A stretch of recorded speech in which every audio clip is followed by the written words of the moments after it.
Why do we kill? Human nature is a tricky thing, and we're lucky to have Doug Lynam with us today.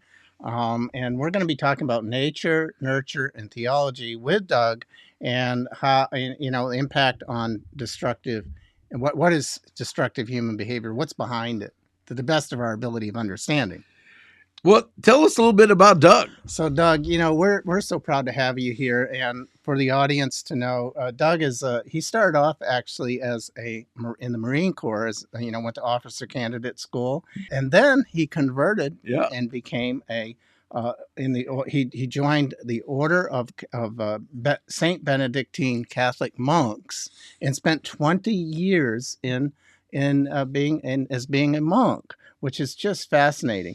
And then today he works as a financial advisor. We're going to talk a little bit about that, his practice and his books and podcasts at the end on that topic. He's a graduate of St. John's University, where he spent time on two different campuses, one in Santa Fe and the other in Annapolis, Maryland, with a major in, let's see if I remember right, Doug, Western civilization and philosophy. So welcome to the show. We look forward to hearing from you this morning, sir. Thank you. Actually, it's St. John's College, but not university. There's so many schools with the St. John's name in them, but there's a university and there's a college, just to FYI. Oh, yes. Thank you. How did your understanding, Doug, of human nature change from the time in the U.S. Marine Corps to 20 years as an Order of Saint Benedictine Catholic monk? And what, if anything, stayed the same? Wow. Well, what stayed the same I think in the Marine Corps, one of the things they're training you to do, your job really is to kill people. That is what the job is. And they train you to be good at what you do, and even to enjoy and take pride in your work. And there was, and seeing that capacity inside myself for violence, not just to inflict it, but to enjoy it, was a very revelatory experience for me, as someone with a philosophy background and, who always been interested in the nature of human consciousness. And it was very disturbing to see that capacity for violence inside myself, but realizing it was a universal. It was universal. It wasn't unique to me. Every other guy in my platoon and my company was going through the same thing and experiencing something similar. And what what the Marines teach you is that there's a discipline. You're submitting to a structured way of life. You're submitting to something higher than yourself. And that same stayed true between both the Marines and the monastery. What I loved about both of them is there's a deep sense of esprit de corps. There's, they both are beginning from the position that you are not fully formed when you arrive, and that if you submit to this discipline, you will transform into something better than where you started, and can show up than you would on the choices you would make on your worst day. And so that sense of they both wake up early, you both wear a uniform, you're both living in community, you're both submitting to that higher sense of self. So those things stayed the same between those two worlds in terms of the discipline, which is why I chose the monastery over the Marine Corps. But my understanding of human nature did deeply evolve over time. And there's this sort of classic debate between, I'm sure we'll get into, of nature versus nurture. And I actually have come to think it's kind of a false dichotomy. It really is both. It's a yes and, that we do have an original nature that I kind of started off, and this is going to get super philosophical, but if you're familiar with the debate between, say, Rousseau and Hobbes, Rousseau would say that humans are basically born good and then society corrupts them.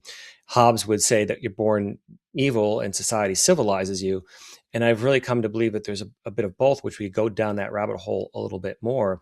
And it's a very nuanced question. And then there's this really cool, I'll just stop here, say that there's a really cool tool that I've discovered called the Enneagram that I learned during my monastic training that helped me make sense of this problem and really get to the deeper roots of it. Well, that's fascinating. And you mentioned the two different philosophies and theories about destructive behavior. In your opinion, do you think that it's more of a moral choice, or do you think it's more something deeper, like the gene code? And how would you describe that to someone who's never lived? Ooh, that's a hard question. This is really that's an hour or a couple hours, theological debate. We can have a discussion on it. I start with the presupposition that we begin in original goodness, in the sense that, and this is that we're all fractal pieces of the divine, meaning we all have a soul, that we have something that connects us to that. Without putting any theology on it, you can, I use God talk a lot, but I leave that word open. It's the God of your understanding, but that we really do begin our journey in life with that deep connection to spirit, to that source, and that original goodness inside of ourselves is eternal. And yet, then we also need to develop an ego to have self-awareness and to have self-consciousness, to protect ourselves from the threats and stressors of our environment.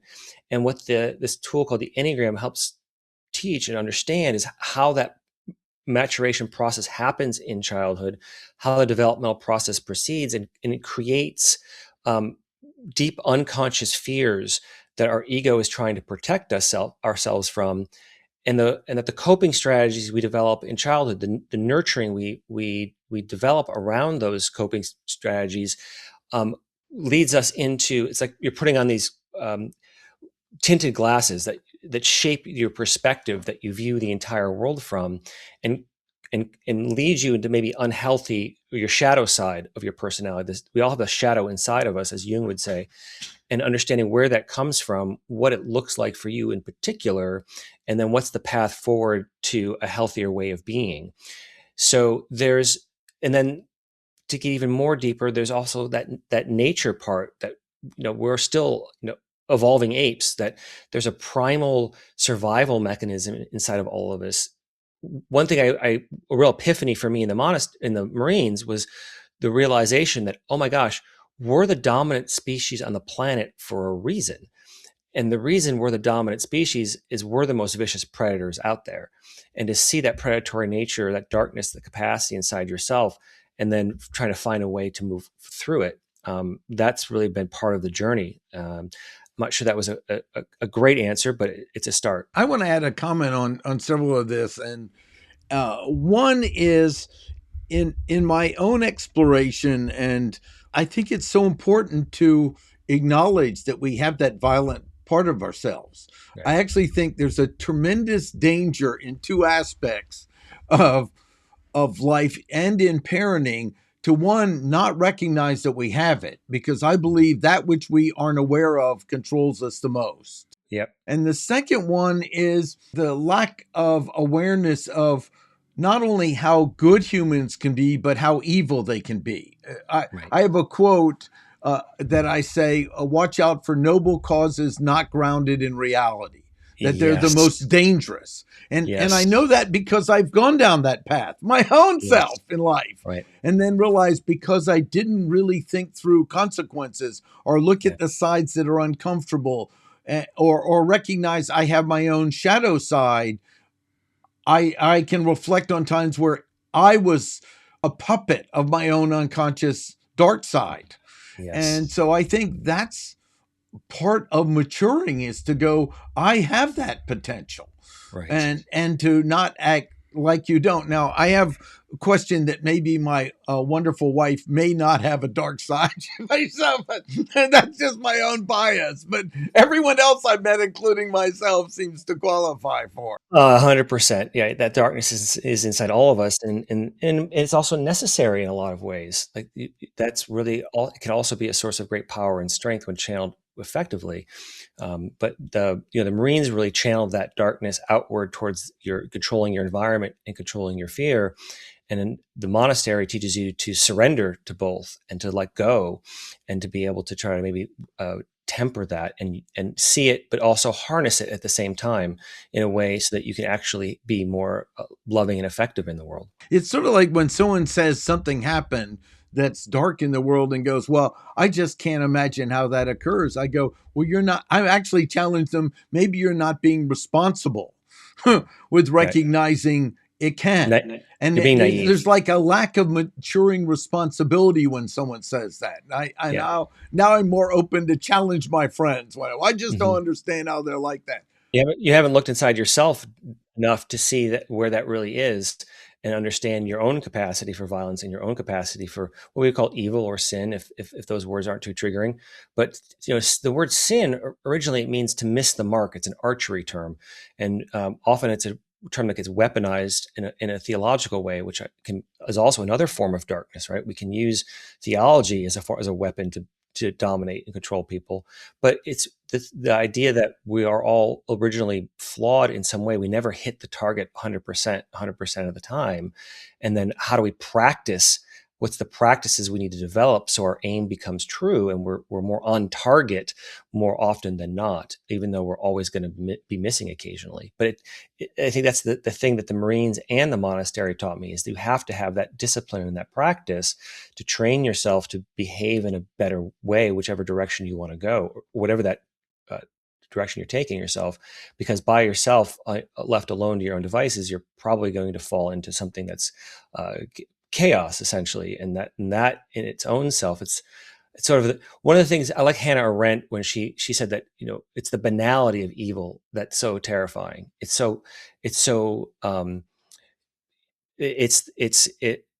almost like a lack of awareness of how your behaviors and your patterns are causing suffering for both yourself and the people around you, and that sort of indifference that causes a lot of it. Doug, as a Catholic and a Knight of Columbus, we have a process to deal with a lot of these issues of human nature, and that process looks something like acknowledging things that we've done, sin, and confessing it, and reconciliation, moving on and forward. But I think people listening, we have kind of like a TV view, most of us, of what a monk's day in the life looks like. Mm-hmm. But I think people would be fascinated if you would describe, like you mentioned, about surrendering to fear. And, we think of monks as like maybe the most peaceful, effective energizers on the planet, right?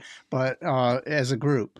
But what does a day in the life of a monk look like? Yeah, I mean, there's obviously it's a very structured environment, and so you've got a routine that you've got daily meditation and prayer, and there's chanting of the Psalms.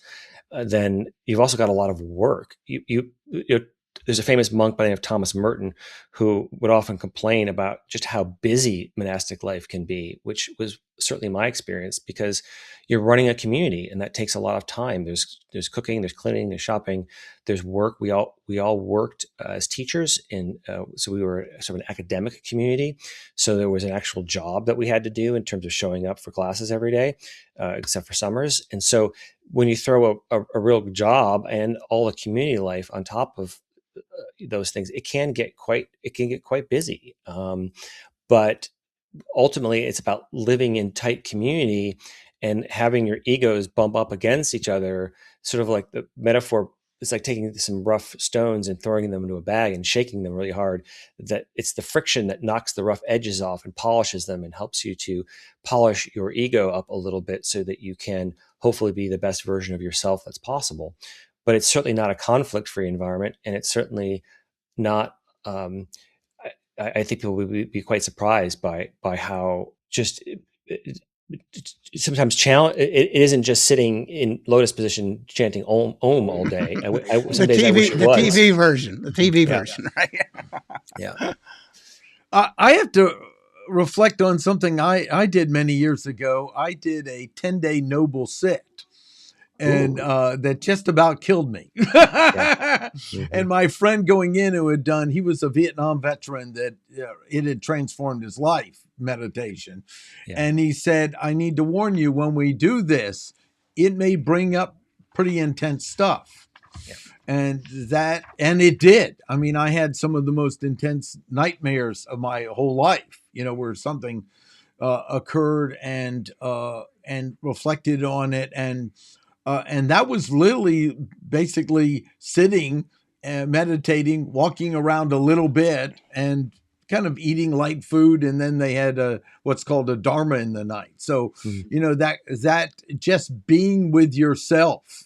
Yeah, it's the hard part. And I'm sure there was that going on in the monks. There was time to just be with yourself and witnessing that noise that we identify with all the time was probably 100%. Part of it too. Oh, 100%.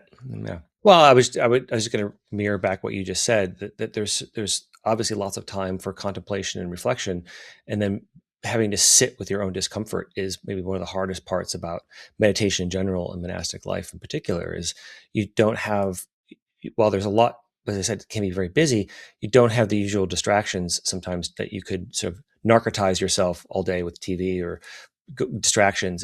It's cutting out a lot of that external noise so you can really hear the internal noise and then try to dial that down as best as you're able. What I'm curious about, and maybe it's naive, but it's an innocent question. Honestly, I don't know the answer to. Have you ever known of monks who have become violent? Oh, sure. You can, even in the monastery, we all have there were moments of, not where someone's like killed somebody or, gone off and, got into a bar fight, but there are certainly moments even in my own community where the tensions would run high and, egos would get bruised and there could be some shouting and there could be some really harsh words shared at times because, people are people. And the hardest part about monastic life really is living in community with others um, and then submitting to the way of life, to that rule. It's kind of like wearing a hair shirt sometimes, or like it chafes. It's not easy. And when you're kind of getting having to submit your will and your ego all the time, it can inevitably create, there's real problems in any community, whether it's financial, whether it's practical, whether it's personal or spiritual. And also because all these demons start to come up inside yourself and they sometimes come out, and it's true for all of us, even monks. And it can, so I wouldn't say I saw anyone actually become like really violent, but certainly there was things could get on the edge every now and then. Wow, that's amazing. Um, when did you originally learn about the capacity for violence? Maybe it was Marines, maybe it was earlier, um, both in yourself and others. And how did your time as a monk reshape your understanding of that capacity? Well, I think I saw it, certainly some of it in my childhood environment. There was, we all have our childhood traumas and our wounds. And so I saw some things there that left me very disturbed about the nature of human being. It was partly why I went off into a spiritual adventure and quest into monasteries. Like, well, seeing people around me that were struggling and having a really hard time managing their emotions and managing their egos. And that, I think that some of those early childhood formative experiences taught me that, there's something broken inside of all of us. And then the Marine Corps really brought that, really helped me show it in one particular arena very, very clearly. So then it was really the monastic life that helped me find a way through it, to find a better. I'm not saying I've mastered myself by any means, but hopefully I've matured along the way and learned a few tricks so that I can now take that energy, even when it comes up, and maybe direct it in a healthier and more productive way. But it still comes up. That shadow side is part of all of us, and it doesn't go away. It just, you learn through practice to be a little better today than you were yesterday, and hopefully that change compounds incrementally over time to something significant. Do you think, you mentioned the shadow, you want to describe that a little bit for people that maybe haven't read much about, Jung and the shadow and really how that, what is the shadow? Well, I have my own take on that. So it's certainly a Jungian concept, but the shadow is basically those dark and dangerous and sort of broken parts inside of ourselves that we're often scared to look at, or that come out in unhealthy ways. Our capacity for anger, for violence, for greed, for our shame or our fears, all these things that essentially can drive us into unhealthy behaviors. And this is where I use a tool called the Enneagram. For those who aren't familiar with it, that's my way of framing it, is the understanding. The Enneagram, in Greek, the word ennea means 9, and gram means drawn. And so basically these 9 archetypes of personality typically we draw them on like a circle. So think of a color wheel. If you were to slice it into 9 pie slices, your personality tends to lie somewhere in one of those quadrants with infinite ranges of colors, shades, and hues. But what the Enneagram tells us, and going back to our childhood environment, is what's the one sort of sin or worst vice that we are most prone to, that we develop as a defense strategy to help us navigate the biggest stressors in our childhood environment. And so in the original Catholic faith or Christian faith, we talk about the 7 deadly sins.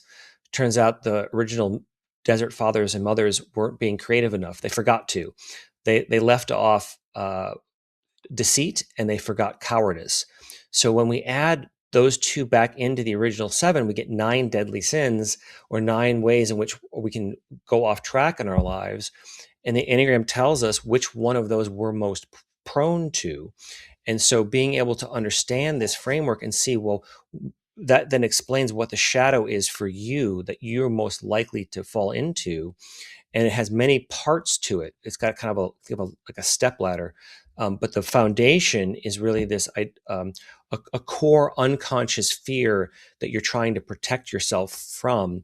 And that unconscious fear was, it's a little complicated, but basically then we develop a worse vice or a sin that is trying to keep that fear from becoming a reality, but then creates all this additional suffering and problems for ourselves, and kind of drives our lives off the cliff.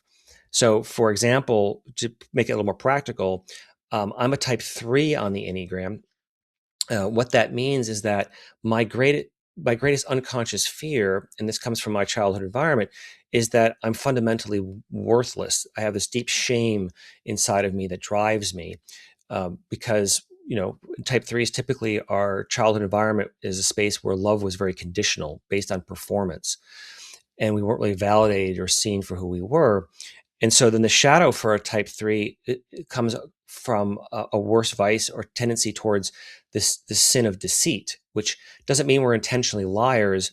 It means that we're always trying to put our best foot forward. We're always trying to mask a persona to look good in the eyes of the world around us, because we're so filled with an inner shame that drives us. And that type 3s, we often call them the achiever or the performer, meaning we're always running around trying to, achieve things in the world, like, write the book, start the business, run the marathons, do the Marines.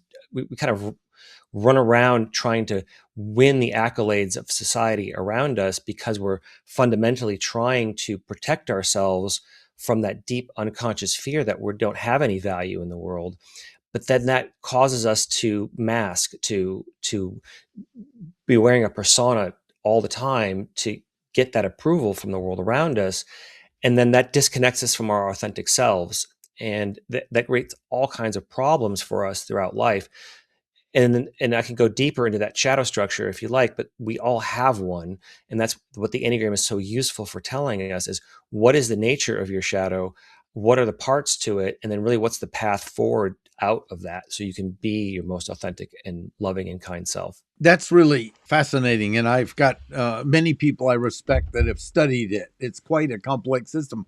Mm-hmm. I think Myers-Briggs is was inspired from it in some piece, wasn't it? Which is really a simplified compared to the depth it offers. Right. And Myers-Briggs is useful, but what makes the Enneagram, I think, a little more powerful is it has a growth model built into it. It doesn't say you're a static, you're this type, and you're always this way. It's like, no, there's actually levels of health and levels of development, and you can mature from operating from your shadow structure, which is kind of our default, our base, and up into what I call kind of your enlightenment structure, that we have a higher self that we're all called to be. And what does that look like for you specifically? And then how do you get there? I'm reflecting on a younger time where I was really doing this type of soul searching, and I became aware that I was concerned. I don't know if I'm actually intrinsically a good or bad person. And the fear to me, the shadow was, what if I am a bad person? And then my method out of it at that time was, well, what if I am? What about being committed to doing better. Right. What if the drift is still towards the dark side, Yeah. but my commitment is this, and to Yeah. lean into that. And that was extremely powerful for me to hold on to, because I went, okay, what do I say I'm going to be? What is my life going to be about? Then treat that fear when it comes up as, oh, there's that old friend again. It takes longer to explain this fully, but I see a connection with this.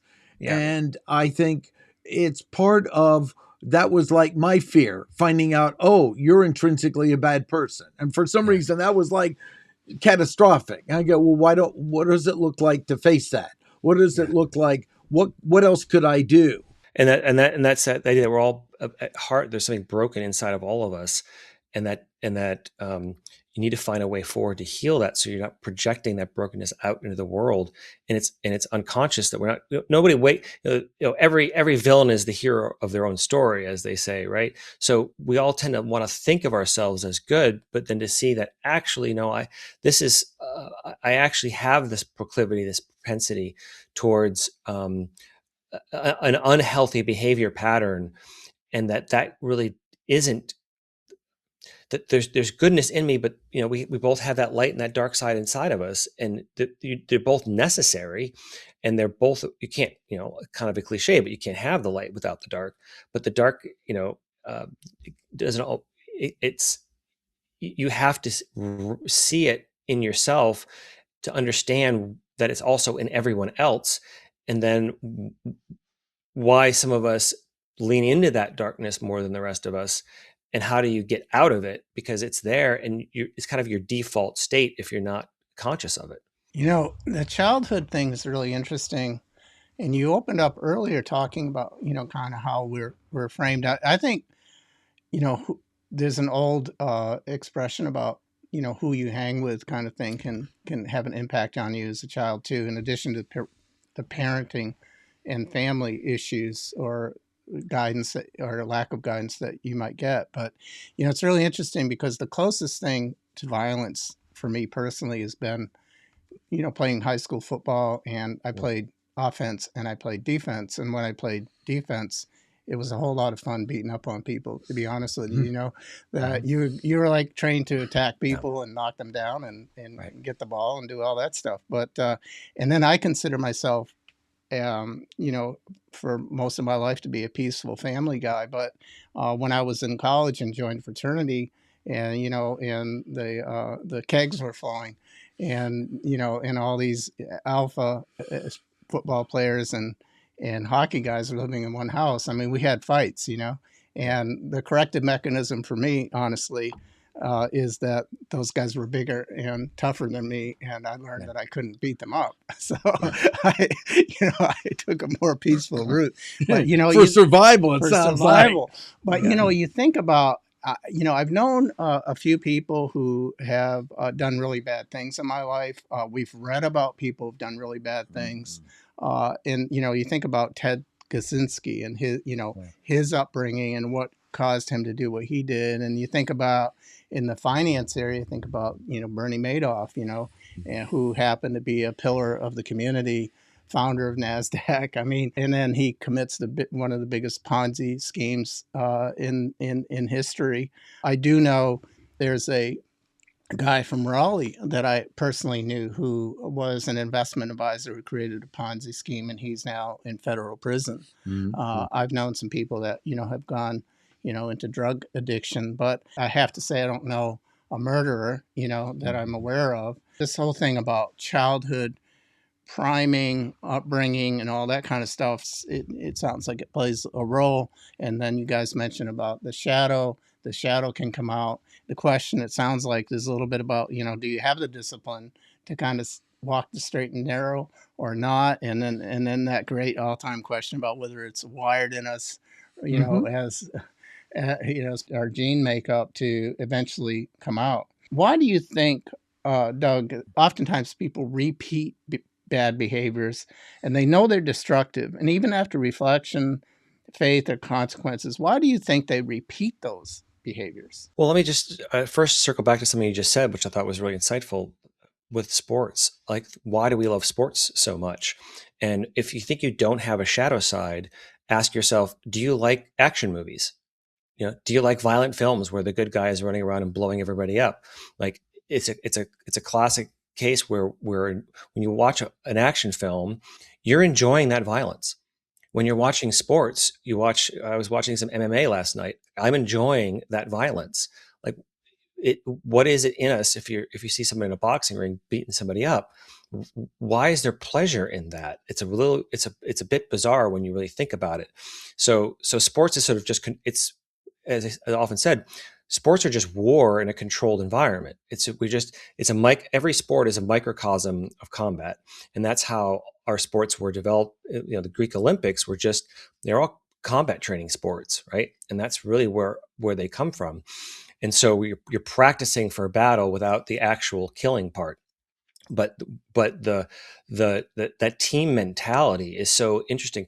I think part of it, there's another piece which we kind of touched on in the beginning, which is this idea that we're still partly apes. And I think one of the things that maybe evolutionary biology can add a little bit of nuance to this conversation is the idea of the tribal mentality. So much of our violence, our capacity for evil, comes from an innate us versus them mindset. This idea that I'm part of a group, I'm part of a tribe, I want to protect my tribe, and therefore what's called othering. You other the outsider, and you essentially need to demonize them and make them the villain of your story, so that then you can attack them and kill them with impunity. And every tribe, whether it's what we think in terms of, racism is a good example, even in sexism or nationalism run amok, it's always this. A lot of where our violence tendency comes from is this capacity to other the other person. I'm the in group, you're the out group, and then anybody who's not in that is fair game for whatever I need to protect myself and protect my community. So I think that just lends a little bit more nuance to it, is trying to see that, the divine spark inside everyone and everything, and try to overcome some of that natural proclivity that we have. Why did the Holocaust happen? Or even you look at the horrors of totalitarianism across the ages and communism. It's like, well, this is the group that we're part of. You're part of the group. If you're outside of it, you're free game. So that's another layer I just wanted to add to your last part. And maybe you want to ask that other question again so I could address it more directly. Well, yeah, but to that point too, it's like you have brainwashing going on too, right? As a part of the cult or the tribe mentality that can happen. You think about Jim Jones and and mass suicide and all, and the killing of children by the parents, and just remarkable stuff from that tribe mentality. And at Bernie Madoff, it's like, I'm a tribe of one. It's all about me. It's sort of like narrowing that down. If you're part of my typically, family becomes the smallest unit. Like, my family matters, my immediate community matters, and yours doesn't at all. So there's no compulsion to swindle people because you're not part of my family. It's all about me, me, me, me. Well, in Bernie Madoff, it's really interesting. His sons turned him in. Yeah. And so, he was the Lone Ranger. His wife had no idea. Ruth, I think, was her name. And she had no idea that he was doing that. He was able to razzle dazzle everybody, and including the SEC, who, there's some backstory behind that too, in terms of like, they did investigate him a couple of times, but apparently there was some, I think, some marriage stuff going on or family relations of some kind, and that they didn't pursue some things. But you think about today too in the United States, some of the individual violence that's going on. Some say it has to do with a lot of the political division and political rhetoric, and I don't know what your thoughts might be around that. You think about I think his name is Luigi something. I forget his last name. Something who killed the CEO of United Healthcare, up in New York, and he had a grievance against a health insurance company. I believe his mother had been denied some treatment, and and he shot him, And you think of other violence that we're seeing front and center, which more than the political realm. It's just amazing. What are your thoughts about all that? I think it's just classic examples of scapegoating. It's looking for the other that you can project all of your darkness or all the darkness that you see in the world onto, making that person the personification of evil. And now, like you're the hero of your own action movie, and that person, taking that person out, is not just morally justified, it's absolutely necessary and right. So you've been able to convince yourself that essentially you're the good guy in this, you're the hero in this story, when in fact you're actually have now become the villain. Yeah, I just think of concept of that which we hate the most, we just become. We slowly float into, and it's really hard to see that when you're caught up in it. Like, well, I'm open to all this unless you're that. And then I go, well, your behavior is just like what you're pointing at over there. Yeah, and it's often that we're triggered by the thing out there that's most dark inside of ourselves. It's a projection. It's like, I don't want to see it in me, but I see it out there. And so I'm now taking that internal messiness and projecting it onto you. So now you're the bad guy. And now instead of actually doing the inner work to deal with what's that anger inside of yourself, you're now releasing it out into the world in a really toxic way. Yeah, I think one question is, when you hate something enough, just honestly ask, what lives in me like that? Yeah.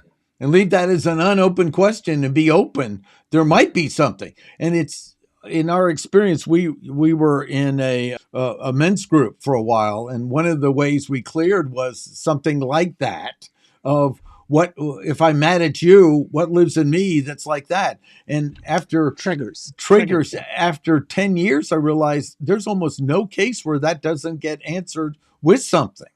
Yeah. You just have to be willing to face it. And then what do you do with that when you find it? Yeah. Amen. What's amazing too, I think, is that when you're faced like this gentleman's grievance with the CEO or United Healthcare, you think about, there's really, he had a option. Option A is what he did. He wants to make, like you say, he wants to become the hero for everybody who's, has a grievance with a health insurer, and he kills somebody over it. Okay, that's option A. Option B is that he could have he could have taken a different approach, where he maybe joined some organizations or created an organization that could bring maybe deal with the issues of that are important to people with health insurance, that many people are experiencing, where they don't have care and they need help and all that kind of stuff, and really do good for millions of people potentially.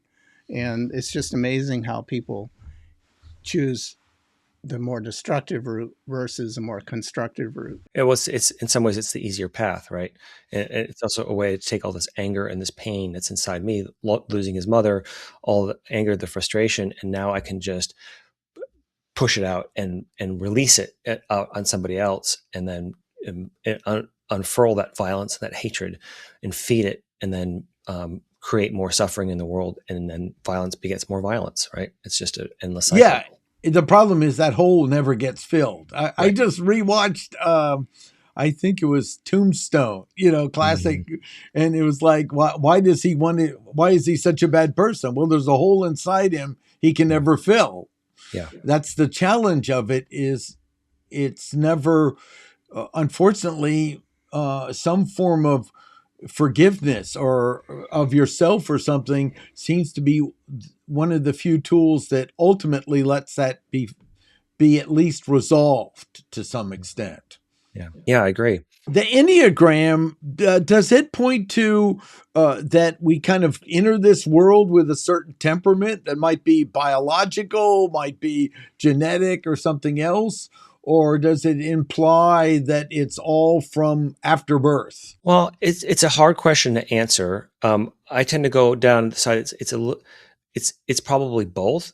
But from the research we have looking at identical twins, they tend to have different Enneagram types, which really suggests it's more of a nurture than a nature component. There's probably is an inbuilt proclivity to be a particular type, but then it's our childhood environment that shapes it.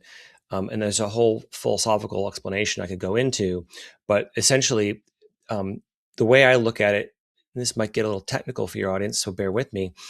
If you could do a little thought experiment and imagine what it was like in the womb, what was your consciousness like, then the sort of assumption, which is unprovable but seems reasonable, is that we're starting our journey in life in a state of unconscious unity, that we're kind of one with everything we can experience when our consciousness first flickers on.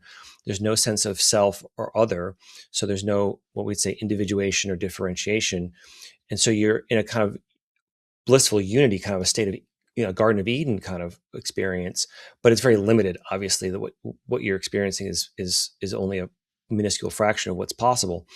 And then you pop out, and it's like, surprise, you got to join the world, and now you have to move from the state of unconsciousness and unity that you had into what we call conscious separation. You develop your own consciousness, you develop a sense of separate identity, and you kind of it's both that original state is both good, but it's also in a way very selfish. You're not because babies, if you look at them, they're incredibly sweet and wonderful, but they're also all about me, right? They don't have an ability to understand not only their own emotions, but also that other people have them, and other people, have a different reality that they're experiencing. So you're moving them into that separate sense of self. And that requires a kind of wounding, a kind of like barrier setting, boundary setting, saying no and putting limitations on their ego.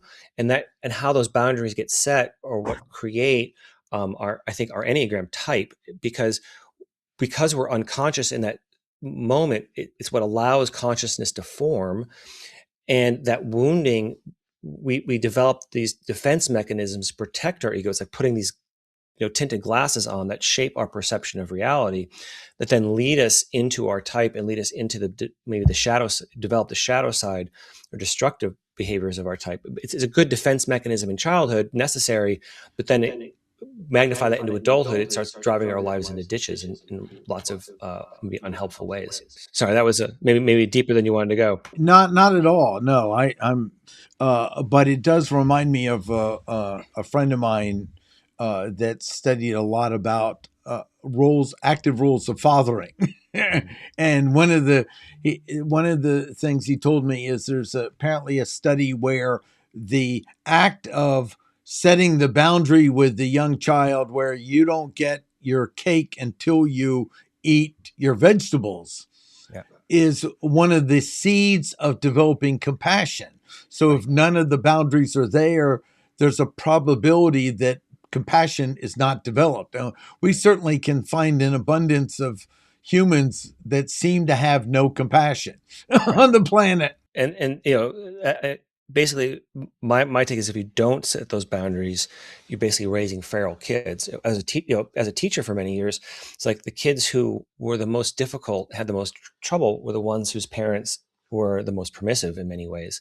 Not that I'm not a big fan of like super strict parenting, but the kids who had real clear boundaries and expectations tended to do better and tend to be more socially adjusted than those who were just left to their own devices. I think there's a study that says they studied most successful people had to do chores when they were younger. Some correlation between it.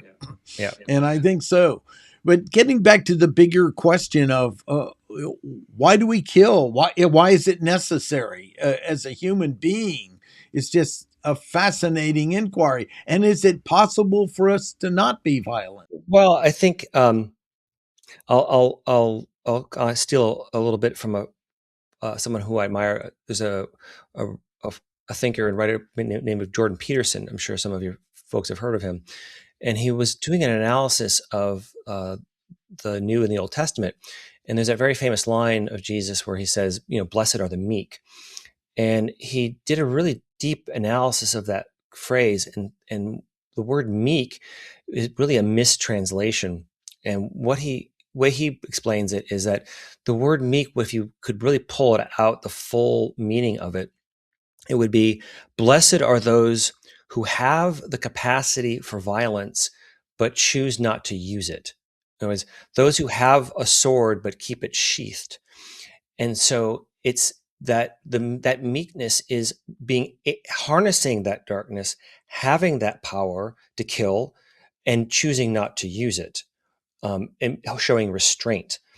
And I think that's a better way of looking at what we understand that passage to be, but you have to first tap into that capacity. You have to have the sword. You have to know how to use it. You have to be an expert swordsman, and then you have to choose not to use it. Like that's the kind of a good explanation of the spiritual journey that we're going on. And that the desire to kill, it's still, I think there's something Darwinian about survival of the fittest. As I mentioned earlier, we are still the most vicious predator on the planet. Like we kill more animals and kill more things. And we got here because of our capacity to kill. That is fundamentally what put us at the top of the food chain. And if you don't look at that and acknowledge it, you're missing something very critical about the nature of human beings and of yourself. So there's a biological component to it, but then of course, we can our environment, of course, can exacerbate that or temper it. Well, John Eldridge has a little book called Wild at Heart. It's a real. Have you ever heard of that one before? Nope. Anyway, nope. It is a men's faith-based book. But one of my favorite quotes is you can't turn the other cheek if you have no cheek to turn. Right. It's like a rabbit is not a threat to anybody. You're not going to get anywhere by being completely passive or submissive, right? It's not that peacefulness. True peace doesn't come through complete non-engagement or not being able to stand up for yourself. It's like the real peace is having that strength and that power inside yourself and harnessing that shadow, and then being able to deploy it when it's appropriate. Because anger, maybe another way of looking at it is we tend to look at the negative emotions of anger, of violence, of rage, of our fears and our shames. They're not all negative in the sense that it's not. I think we're kind of stuck in a binary trap. Like there's a time where anger really is appropriate. There are times, unfortunately, when violence is appropriate. It's about knowing how to harness those emotions and when they need to be released and when it's in service of something higher than yourself. As like, for example, I think there's good reasons to be angry about deep injustices in our society. There's reasons, like as you point out with the healthcare worker, like there's reasons to be angry in our world around us. But how are you going to use that anger and use that violence in a constructive and healthy way to affect positive change, rather than just a spiral out into an eye for an eye, making the whole world blind? You've brought up about tribalism and how we're kind of wired for violence and predatory type behavior. And when Martin and I are all about helping people with finding work, maintaining meaningful employment.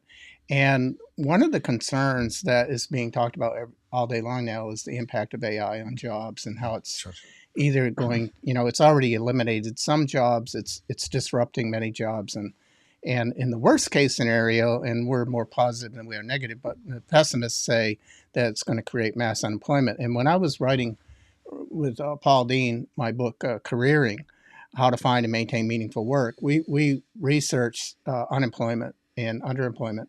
And these researchers had found that, and it's kind of obvious, but it's verified by the studies, that when you have higher levels of unemployment, underemployment, the society experiences more crime, more drug use, the whole nine yards. And I think one of the things that we're hoping is that we're able as a society and other countries too to be able to wrestle with this big uncertainty of where is employment going?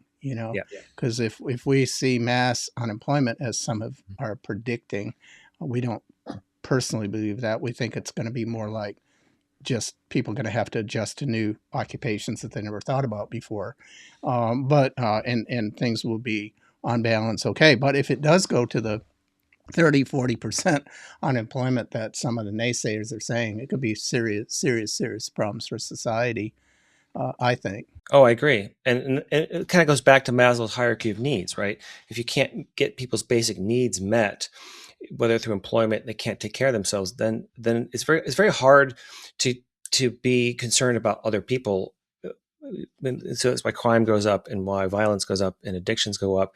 Like when you're facing when you're living in extreme poverty, it's like it's really easy to be moral when everything's going well in your life sometimes, right? It's like, well, when things get hard, then those stressors make it very difficult to make good choices. And I saw that over and over again in my advisory practice, looking at people, especially in the monastery. It's like, it's just, I sometimes see people who are sitting from a position of privilege and power and wealth, looking down on people who are maybe making some, what we would consider maybe more unhealthy choices. And it's like, well, yeah, but how would you react under those stressors? What would you do under that kind of environment when your kids can't eat? It's like, well, sometimes morality is, I don't want to say it's a luxury, but sometimes it can be, in really dire circumstances. Well, we're nearing the end here, and we wanted to find out more, about, you're helping people in many ways with their finances. You've got books out, doing a podcast. I know you're out of Pinehurst, North Carolina, but tell us a little bit more about that and how you're helping people with that part of the equation. Yeah, well, I consider myself, I call a suffering prevention specialist. Like I try to help people avoid the suffering that comes from poor financial decisions. And so we work with individuals. We're an investment advisory practice here. It's called Course Management Investment Advisors, and really giving people deep personal attention to their financial planning, to helping them get ready for retirement or navigate retirement. And then we do a lot of really innovative work with structured notes, which is a whole nother topic, I'm sure, for another show, perhaps sometime. But we're one of the leading designers of customized structured notes in the country. And it's been really a great journey for me it's a really honor and privilege to serve folks, to help them. Because what I saw in the monastery was really how much, without money in your pocket, it's very hard to feed the sick or clothe the naked or tend to those in need. So what I really try to help my clients do is ethically build wealth in a way so they can use it as a tool for love and service in the world, and to go out there and kind of fix the crack in the world that they were designed to fix. And that's really kind of been my journey. I do have to add something to that, because Dana's book, his first book, has a connection to Catholicism, and I got to meet, what was one of the guys that supported it, Monsignor,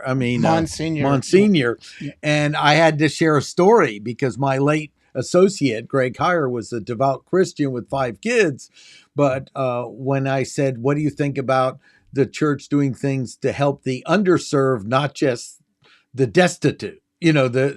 And he said, "That will never happen in my lifetime." And so I shared with him that the book he had supported, to me, was doing that, because it's kind of hard to tithe if you don't have enough money. Right. If you're middle class and you got like his family and 5 kids, it's hard to give back. And I just wanted him to be acknowledged that Monsignor Brossman. Yeah, that he had made a difference in someone who was a devout Catholic who thought something like this could never happen. So I think it's so important. We have to look at multiple levels here, not just one. And that's what you're working on. It's such an important cause. And I've got 2 books. My first book is called From Monk to Money Manager, a former monk's financial guide to becoming a little bit wealthy and why that's okay. So that's really a primer on the nuts and bolts of personal finance for those who want to take a look at it. And then my newest book, which I'm really excited about, is called Taming Your Money Monster, 9 Paths to Money Mastery with the Enneagram. And the foreword to that was written by Father Richard Rohr, who's also a fairly famous Franciscan priest. So I'm really honored by that. So my goal with that book was trying to figure out a way, how do you help people build a healthier, more ethical relationship to money in a way that transcends religion, politics, and culture? Like, how do we find a kind of a universal framework for understanding the ways in which money can be used as a tool for love and service? And what does that look like, as opposed to being a destructive force, which I've certainly seen plenty of that in my life. And then just to wrap it up, I've got a podcast called Monsters and Lighthouses, which I'm really excited about. And I do a lot of keynote speaking for different organizations on how to build a healthy relationship to money. Wow, that's so exciting. Yeah, and we'll put it all below too. Yeah. So we'll have links for people. Please check out his great work. Get his book. It's fantastic. But I'm so delighted that you were willing to join us on this inquiry about nurture, nature, violence, and that it's important, and the issue of being conscious of the shadow side, that there's some real utility. It doesn't mean that behavior's all bad. It's just when it's automatic, it's a problem. Yep. And then money, of course, is the tool that amplifies our shadow, or is a tool to amplify our higher self, the best side of our lives, parts of our being. And so that's really what I'm really excited about, is to help people, because money is how we put our values into action.